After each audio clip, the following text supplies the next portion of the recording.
Hello everyone, कैसे आप सभी।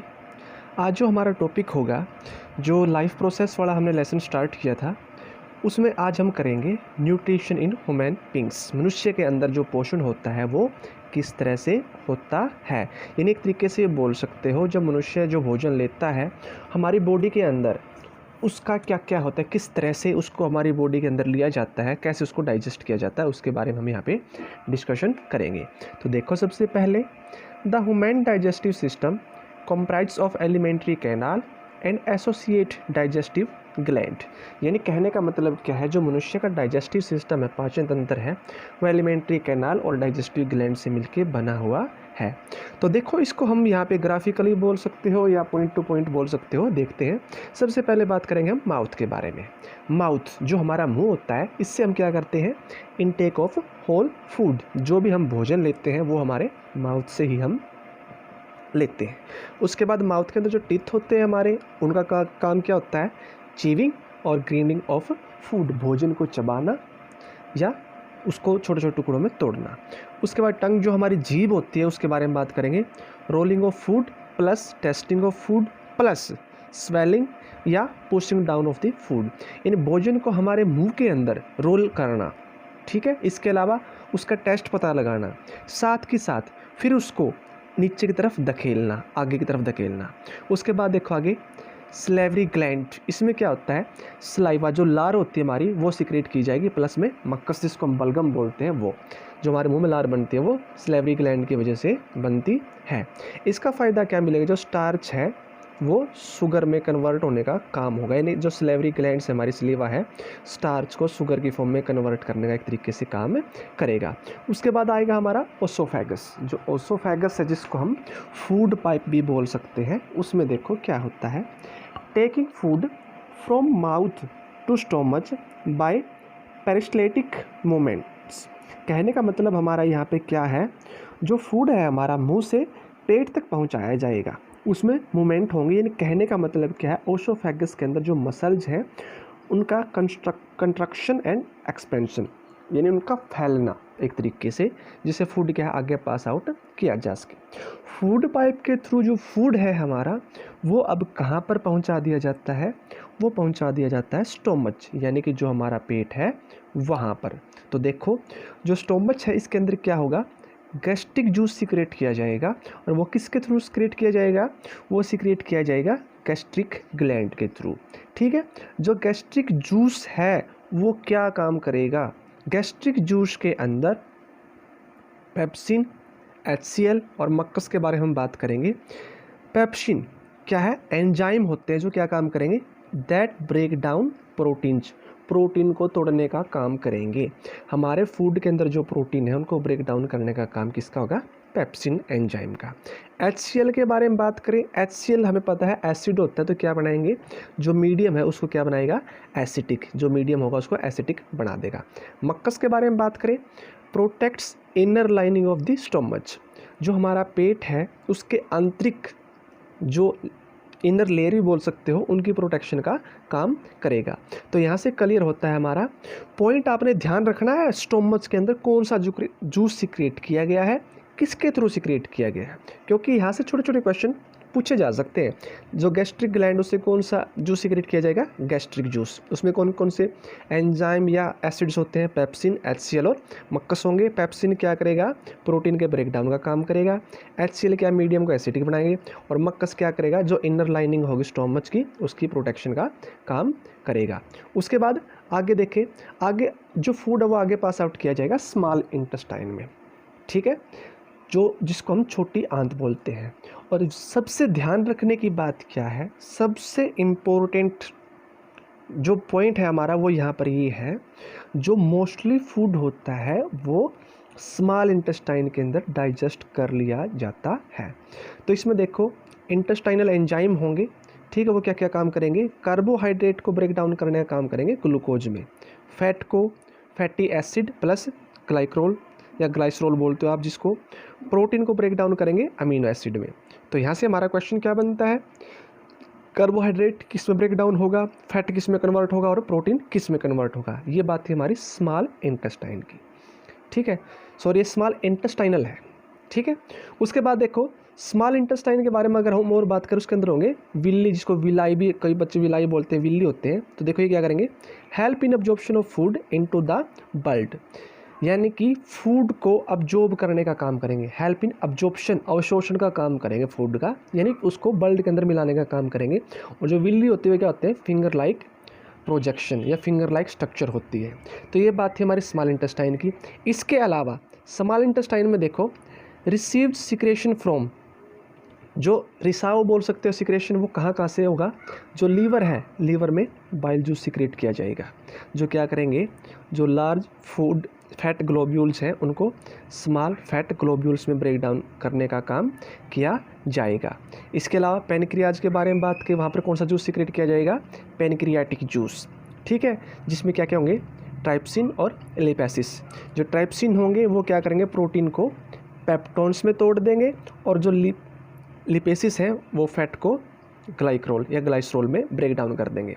तो यहाँ पर आपने सबसे ज़रूरी पॉइंट यहाँ से बनते हैं, और 8th क्लास से स्टार्ट हो जाता है यहाँ से क्वेश्चन आना, जो लीवर उसमें कौन सा जूस सिक्रेट किया जाएगा, बाइल जूस, जिसका काम क्या होगा, फैट ग्लोब्यूल्स को, लार्ज फैट ग्लोब्यूल्स को स्मॉल फैट ग्लोब्यूल्स में ब्रेक डाउन करने का काम किया जाएगा।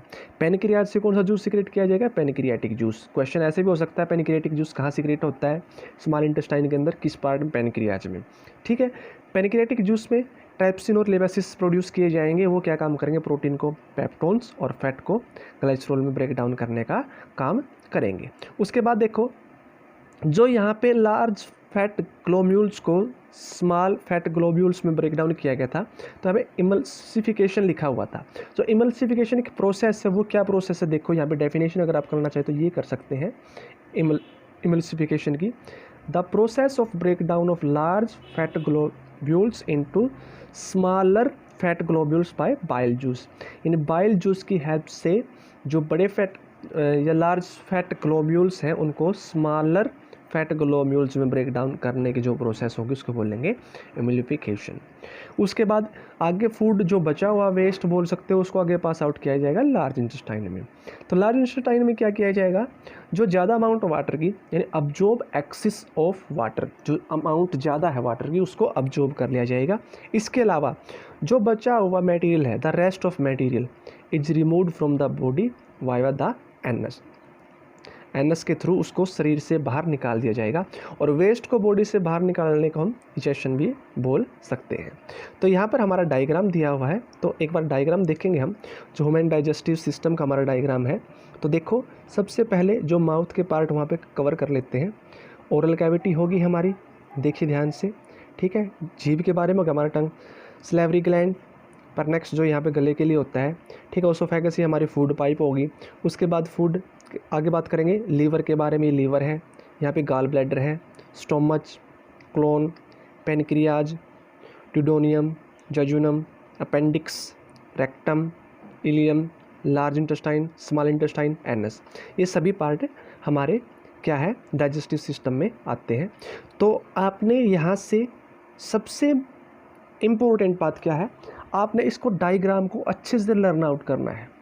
अगर आप इसको बना सकते हैं तो और ज़्यादा बेटर है, क्योंकि कई बार क्वेश्चन आता है ह्यूमन डाइजेस्टिव सिस्टम के बारे में। मोस्ट इम्पोर्टेंट क्वेश्चन है ये हमारा, ह्यूमन डाइजेस्टिव सिस्टम का मोस्ट इम्पोर्टेंट क्वेश्चन है, यानी कि पूछा जाता है ह्यूमन डाइजेस्टिव सिस्टम के बारे में बताएं।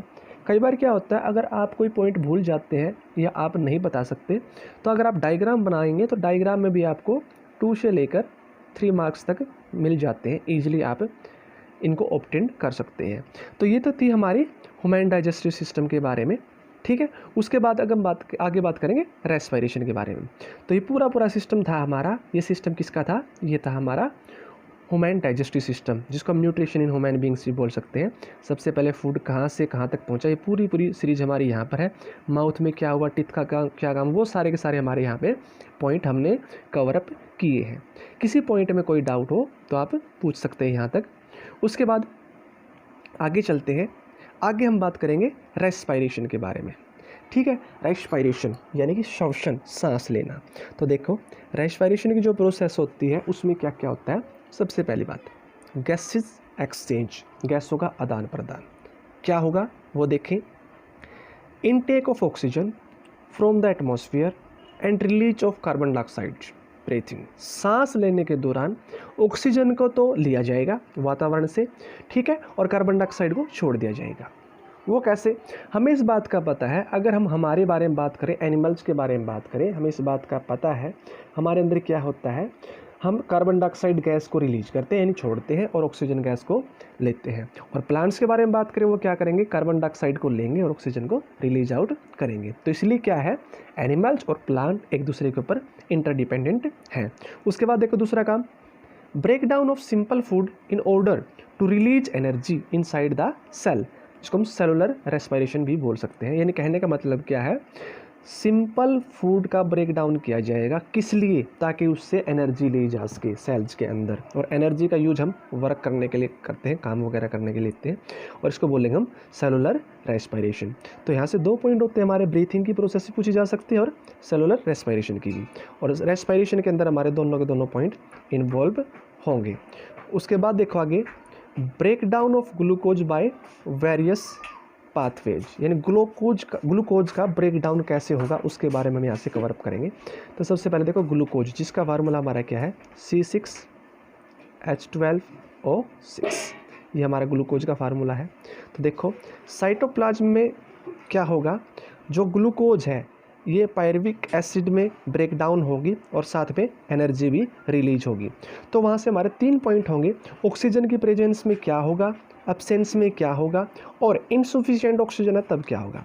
तो सबसे पहले हम बात करेंगे पायरुविक एसिड के बारे में। अगर ऑक्सीजन एब्सेंट है यानी ऑक्सीजन नहीं है तब क्या होगा, तो पायरुविक एसिड किस में टूटेगा, ethanol plus carbon dioxide plus में एनर्जी। और फर्मेंटेशन की प्रोसेस भी हम यहाँ से कर लेते हैं, process of conversion of pyruvic acid into ethanol carbon dioxide energy by yeast is called fermentation. तो ये फर्मेंटेशन की प्रोसेस यहाँ से हमारी कवर अप होती है। दूसरा पॉइंट हमारा इनसफिशिएंट ऑक्सीजन, ये कहाँ पे होगा, इन मसल्स, हमारी मांसपेशियों में। अगर पूछे pyruvic acid ethanol carbon dioxide energy में कन्वर्ट होगी किस में, तो उसका एग्जांपल हमारा ईस्ट का है, ठीक है। इनसफिशिएंट ऑक्सीजन के बारे में बात करें, वो होता है मसल्स के अंदर। तो जो पायरुविक एसिड है अब वो किस में ब्रेक डाउन होगा, वो होगा लैक्टिक एसिड में, और साथ में एनर्जी रिलीज होगी, ठीक है। तो देखो इसमें जो प्रोसेस होगी वो होगी एक्यूमुलेशन की। तो देखो accumulation of lactic acid cause muscle fatigue, it occur after rigorous exercise. तो इसका मतलब हमारा क्या है वो देखें, जो यहाँ पे जब इंसान ज़्यादा एक्सरसाइज कर लेते हैं तो मांसपेशियों में थकान वगैरह हो जाती है। तो जो लैक्टिक एसिड है उससे क्या, जो थकान वगैरह होती है उसको बढ़ावा मिलता है एक तरीके से, यानी मांसपेशियों में थकान हो जाती है। उसके बाद देखो ऑक्सीजन की प्रेजेंस में क्या होगा उसके बारे में देखिए, जो ऑक्सीजन की प्रेजेंस है उसमें क्या होगा, ये होगा माइटोकॉन्ड्रिया में। तो वहाँ पे जो हमारा पायरुविक एसिड है वो किस में ब्रेक डाउन होगा, carbon dioxide plus water plus energy.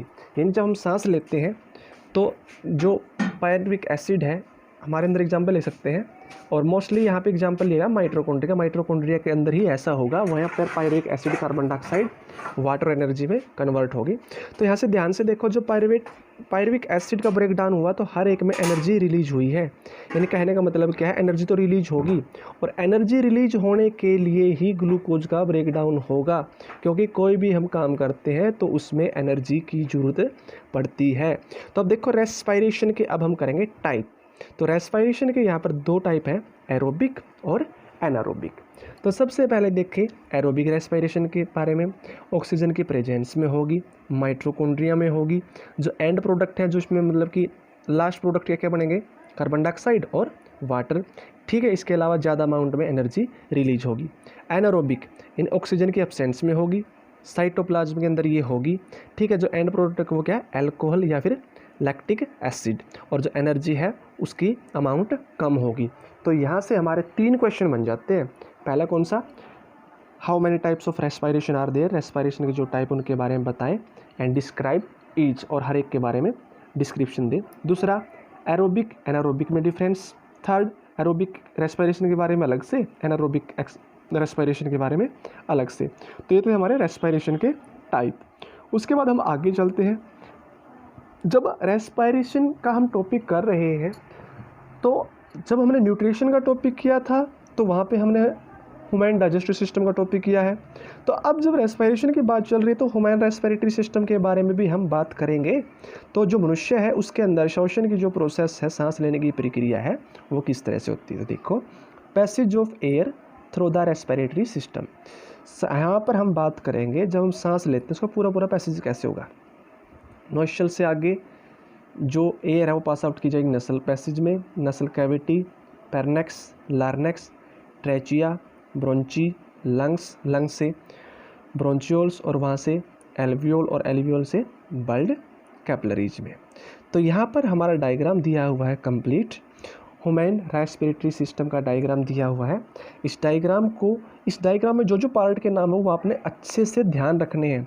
कहाँ पे लंग्स हैं, कहाँ पर हमारा हार्ट है, कहाँ पर ब्रोंची है, कहाँ पर ब्रोंचियोल्स हैं, कार्टिलेज की रिंग्स कहाँ पे है, ट्रेचिया कहाँ पे है, लार्नेक्स कहाँ पे है, पार्नेक्स कहाँ पे है, माउथ कैविटी कहाँ पे है, नसल पैसेज कहाँ पे है, सभी पॉइंट आपने अच्छे से लर्न आउट करने हैं। तो जो ये डायग्राम है हमारा, ये इसी का पार्ट दे रखा। तो देखो, एल्वियोली और रेस्पिरेटरी ब्रोंचियल्स के बारे में यहाँ से अलग से दिखा रखा है। तो अब इस पूरे पैसेज को हम समझेंगे। तो देखो, पूरा मैकेनिज्म क्या होगा वो देखें। सबसे पहले इनहेलेशन, जब हम सांस अंदर लेंगे, और एक्सहेलेशन, जब हम सांस छोड़ देंगे। During inhalation the thalamic cavity expends, जब हम सांस लेते हैं जिसको हम चेस्ट कैविटी बोलते हैं, वो फैलेगी। रिब्स लिफ्ट अप, जो रिब्स होते हैं हमारे चेस्ट के अंदर वो ऊपर की तरफ जाएंगे। जब भी आप सांस लोगे तो आपका छाती वाला जो हिस्सा होता है वो ऊपर की तरफ जाएगा। इसके अलावा diaphragm become flat in shape, जो उसकी शेप होगी डायाफ्राम की वो क्या हो जाएगी, बिल्कुल फ्लैट यानी समतल हो जाएगी। इसके अलावा जो वॉल्यूम होगी लंग्स की वो बढ़ेगी और एयर एंटर करेगी लंग्स के अंदर। ये प्रोसेस थी हमारी इनहेलेशन की। अगर बात करें एक्सहेलेशन की, जब हम सांस छोड़ते हैं थोरिक कैविटी कॉन्ट्रैक्ट, यानी कहने का मतलब क्या है, जो थोरिक कैविटी अब वो सिकुड़ना शुरू हो जाएगी। ठीक है, रिब्स मूव डाउनवर्ड, पहले जो रिब्स थे वो हमारे ऊपर की तरफ आए थे, अब नीचे की तरफ जाएंगे। जो डायाफ्राम है वो क्या होगा, डम शेप्ड, यानी डम शेप में हो जाएगा, पहले फ्लैट शेप में था। इसके अलावा जो वॉल्यूम होगी लंग्स की, जो आयतन होगा पहले बड़ा था अब क्या होगा, डिक्रीज यानी घट जाएगा। और air exits from the lungs, और जो हवा है वो फेफड़ों से, जो हमारे लंग्स से वहाँ से बाहर निकल जाएगी। तो ये था हमारा पूरा मैकेनिज्म ब्रेथिंग का, इनहेलेशन और एक्सहेलेशन के बारे में। जो हमने पीछे किया था यहाँ पे पूरा हमारा जो सिस्टम था रेस्पिरेटरी सिस्टम का, इसमें आपने इस डायग्राम को अच्छे से ध्यान रखना है, हर एक पार्ट का। मोस्ट इंपॉर्टेंट पॉइंट है ये, जो लेसन है हमारा लाइफ प्रोसेस का, ये सारा जो कंप्लीट लेसन है, कंप्लीट लेसन ही इम्पोर्टेंट है। तो आगे टॉपिक करते हैं हमारा, वो देखें आगे। मैकेनिज्म हो गया हमारा ब्रीथिंग का। तो अब हम बात करेंगे, यहाँ पे डायग्राम दे रखा है, इनहेलेशन के दौरान क्या होगा और एक्सहेलेशन के दौरान क्या होगा। तो देखिए ध्यान से, सबसे पहले इनहेलेशन के दौरान दे रखा है हमारा क्या क्या होगा। तो देखिए, पहले air rashes into the lungs, जो हवा वो फेफड़ों के अंदर आएगी, और ये क्या है, फेफड़े जो हमारे एक्सपेंड यानी कि फैलेंगे। ठीक है, रिब रेजिज, जो हमारी रिब्स हैं वो ऊपर की तरफ होंगी। ठीक है, डायाफ्राम पुल्ड डाउन, नीचे की तरफ देखने की कोशिश करेगा, जो मांसपेशियां हैं वो कॉन्ट्रैक्टेड होंगी। ठीक है, अगर इसके अपोजिट बात करें एक्सहेलेशन के दोनों डायग्राम आप ध्यान से देख सकते हो। ये शेप है जो ये देखें, और ये शेप है ये देखें, तो दोनों पॉइंट हमारे क्लियर होते हैं। ये तो होगी हमारी डोम शेप और ये होगी हमारी फ्लैट शेप। तो देखें यहाँ पे, जैसे ही जो एयर जब बाहर पास आउट की जाएगी, रिब्स क्या है, उनकी नॉर्मल पोजीशन में आएंगे। ठीक है, जो मसल जब वो रिलैक्स होना शुरू हो जाएंगे, जो डायफ्राम वो ऊपर की तरफ जाएगा, नॉर्मल शेप लेने की कोशिश करेगा। सिंपल वे में अगर हम बात करें, आपको इतना तो पता ही है, जब हम सांस लेते हैं या छोड़ते हैं तो हमारे जो छाती का हिस्सा है वो, जो चेस्ट कैविटी है, सांस लेते टाइम ऊपर की तरफ जाएगी और छोड़ते टाइम नीचे की तरफ रिलैक्स होगी। तो वही हमारा यहाँ पर था। तो अब देखो, जो exchange of gases between alveoli, blood and tissue, जो गैसों का आदान प्रदान है वो किस तरीके से होगा। सबसे पहले बात करेंगे एल्वियोल्स के बारे में, यानी एयर के अंदर अगर हम बात करें, रिच इन O2 इन एल्वियोल्स। एल्वियोल्स के बारे में अगर बात करें तो ऑक्सीजन की मात्रा काफ़ी ज़्यादा होती है, वहाँ से ये पहुँच जाएगी बल्ड के अंदर, किसके थ्रू, बल्ड वेसल के थ्रू। और बल्ड से आगे क्या होगा, O2 binds with haemoglobin RBC, जो रेड ब्लड सेल हैं ऑक्सीजन उनके साथ मिलेगी। ठीक है, उसके बाद इसको टिश्यूज़ में रिलीज कर दिया जाएगा, वहाँ पर छोड़ दिया जाएगा। ठीक है, और टिश्यू से जो CO2 है, कार्बन डाइऑक्साइड है, वो बाहर निकाली जाएगी। ठीक है। और टिश्यू से जब कार्बन डाइऑक्साइड निकाली जाएगी तो वो कहाँ पर जाएगी, ब्लड के अंदर, और ब्लड से फिर उसको कहाँ पर क्या किया जाएगा, ब्लड के अंदर डिजोल्व करने का काम किया जाएगा, यानी ब्लड के साथ घुलेगी। सिंपल वे में अगर हम बात करें तो सबसे पहले जो ऑक्सीजन है वो हमारी बॉडी के अंदर ली गई, ब्लड वेसल के थ्रू उसको ब्लड के साथ मिक्सअप कर दिया जाएगा, और ब्लड उसको जो हीमोग्लोबिन होता है, पिगमेंट जो जिसकी वजह से ब्लड का कलर रेड होता है, उसके साथ मिलेगी ऑक्सीजन और आरबीसी तक पहुंचेगी रेड ब्लड सेल में। ठीक है, वहाँ से ऑक्सीजन को रिलीज कर दिया जाएगा टिश्यूज़ के अंदर, और टिश्यूज़ के अंदर से कार्बन डाइऑक्साइड को रिलीज किया जाएगा ब्लड के अंदर। ठीक है, वहाँ पे कार्बन डाइऑक्साइड क्या होगी, ब्लड के साथ मिल जाएगी, और वहाँ से ब्लड वेसल के थ्रू एल्वियोली में पहुंचाया जाएगा, और वहाँ से इसको एल्वियोल सेक में भेजा जाएगा, और वहाँ से फिर जो मॉइस्चर हमारी नाक है इसके द्वारा बाहर रिलीज कर दिया जाएगा। ये पूरी की पूरी प्रोसेस हमारी क्या है, सांस लेने की और छोड़ने की है। जैसे हम सांस लेते हैं हमारी नसल कैविटी के थ्रू, तो जो ऑक्सीजन है वो बॉडी के अंदर जाएगी, ब्लड के साथ मिलेगी ब्लड वेसल्स के थ्रू, वहाँ से इसको जो आरबीसी है रेड ब्लड सेल उनके साथ मिला दिया जाएगा, और फिर वहाँ से ऑक्सीजन रिलीज की जाएगी टिश्यूज में, और टिश्यू से जो कार्बन डाइऑक्साइड रिलीज की गई है, यहाँ पे तो टिश्यूज ने ऑक्सीजन को लिया और कार्बन डाइऑक्साइड को छोड़ देंगे, तो वो कार्बन डाइऑक्साइड ब्लड में मिलेगी, ब्लड के अंदर मिलने के बाद ब्लड वेसल के थ्रू उसको एल्वियोल सेक में पहुँचाया जाएगा, और फिर वहाँ से बाहर नसल कैविटी या नोस्ट्रल के थ्रू बाहर निकाल दिया जाएगा। अगर हम यहाँ पर बात करें टेरेस्ट्रियल ऑर्गेनिज्म के बारे में, तो देखो वो क्या करेंगे, जो एटमॉस्फेरिक ऑक्सीजन है, जो वातावरण के अंदर ऑक्सीजन है, हमारे एटमॉस्फेयर में ऑक्सीजन है, उसका यूज करेंगे रेस्पिरेशन में। अगर बात करें एक्वेटिक ऑर्गेनिज्म की, जो पानी के अंदर रहने वाले जंतु हैं, इनको हम स्थलीय जंतु बोलते हैं टेरेस्ट्रियल को, और एक्वेटिक को बोलेंगे जलीय जंतु। ये क्या करेंगे, use dissolved oxygen for respiration, जो पानी में ऑक्सीजन घुली होगी उसका यूज करेंगे, जो एक्वेटिक ऑर्गेनिज्म है। ये तो थी ऑर्गेनिज्म यानी एनिमल्स के बारे में बात। अगर रेस्पिरेशन की बात करें प्लांट्स के अंदर, तो उनमें क्या होगा, देखो respiration in plant is simpler than the respiration in animals. अगर एनिमल्स के अंदर जो रेस्पिरेशन की प्रोसेस है उसका कंपैरिजन प्लांट्स के साथ करें, यानी जो प्लांट्स के अंदर रेस्पिरेशन है उसके साथ अगर कंपैरिजन करें तो क्या है, प्लांट्स के अंदर ये प्रोसेस काफ़ी सिंपल होगी। जो गैसेज एक्सचेंज होगा वो कैसे होगा, स्टोमेटा इन लीव्स, पत्तियों के अंदर जो स्टोमेटा होते हैं वो गैसेज एक्सचेंज का काम करेंगे। अगर बात करें स्टेम के अंदर, जो लेंटिकल्स होते हैं स्टेम के अंदर, वो गैस एक्सचेंज का काम करेंगे। अगर रूट के बारे में बात करें तो रूट का जो जनरल सरफेस होता है, जो सतह होती है, वो गैसेज एक्सचेंज का काम करेगी। तो ये तो था हमारा पॉइंट रेस्पिरेशन का प्लांट्स के अंदर। ठीक है, तो अब हमारा जो पॉइंट बचता है, शायद ये लास्ट ही पॉइंट हो हमारा, या इसके अलावा एक दो क्वेश्चन ही और बनेंगे हमारे, तो वो देखते हैं। आगे जो हमारा टॉपिक उठेगा लाइफ प्रोसेस का, जो सेकंड पार्ट एक तरीके से हम बोल सकते हैं, वहाँ पर हम बात करें ट्रांसपोर्टेशन और एक्सक्रीशन के बारे में। ठीक है, उत्सर्जन और स्थानांतरण, यानी कि सर्कुलेटरी सिस्टम के बारे में बात होगी। हार्ट का क्वेश्चन किया जाएगा, जो मोस्ट इम्पोर्टेंट क्वेश्चन है, और हर बार ये क्वेश्चन आता भी है।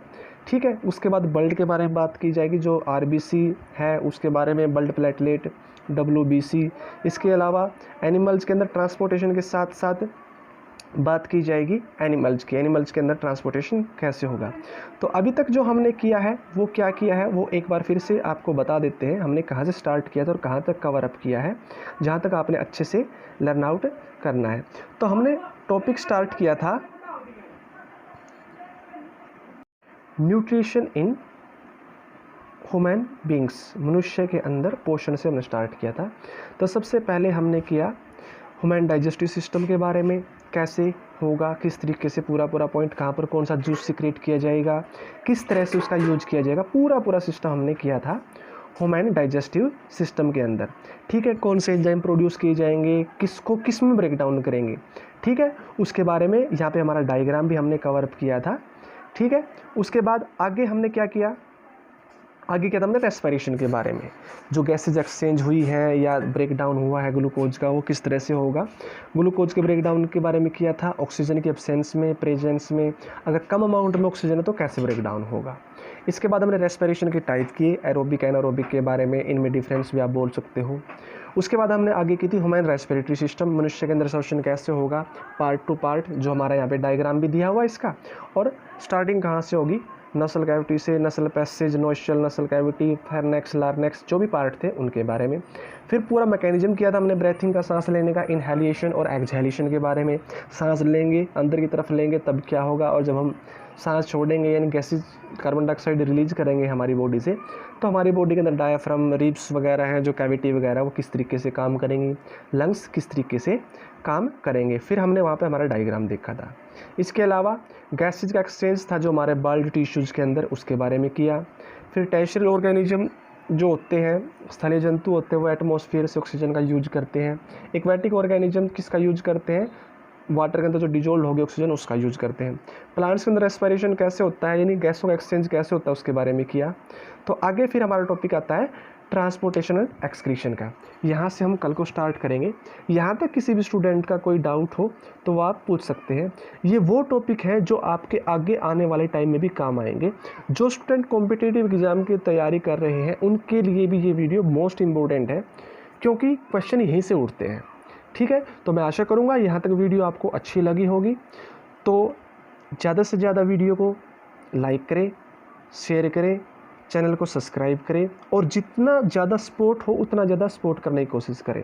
और वीडियो में अगर आपको कहीं कोई कमी लगे तो आप कमेंट बॉक्स में कमेंट करके बता सकते हैं। Thank you.